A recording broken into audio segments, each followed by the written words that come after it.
Alors que le Brexit prévu le 31 janvier 2020 mettra fin à 40 ans d'échanges privilégiés avec l'Union européenne, le Royaume-Uni est à la recherche de relations commerciales nouvelles avec l'Afrique. Lors de cette première rencontre du sommet Afrique-Royaume-Uni à Londres, axé sur les investissements, plus de 27 contrats entre les entreprises britanniques et les pays africains d'un montant de plus de 8,4 milliards de dollars ont été conclus. Si la Grande-Bretagne, avec ses entreprises, essaie d'investir dans les pays africains, ça ne peut être que bénéfique pour l'Afrique pour deux raisons. La première raison, c'est que certes, on a besoin d'investissement. Et la deuxième raison, c'est qu'on va avoir un deuxième partenariat avec un grand pays européen. Si la France n'a pas joué le jeu jusqu'à maintenant, si la Grande-Bretagne arrive avec des prêts, le nouveau partenariat, c'est une excellente chose, mais il faudrait qu'on prenne les devants et qu'on soit très très vif sur le plan de la négociation. Un sommet qui semble repenser la stratégie africaine à l'approche du Brexit.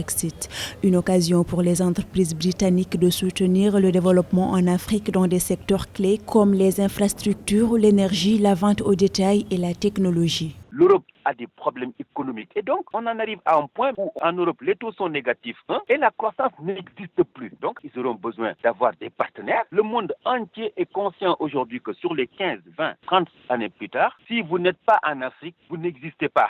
Les seules matières premières disponibles dans ce monde-là se trouvent en Afrique. Le Royaume-Uni vise à réaliser des investissements, créer des emplois et stimuler la croissance en Afrique. À noter que des contrats ont été déjà conclus en faveur de la Côte d'Ivoire, du Kenya et du Ghana pour des investissements respectifs de 104 millions de dollars, 218 millions de dollars et 209,5 millions de dollars, notamment dans les domaines des infrastructures.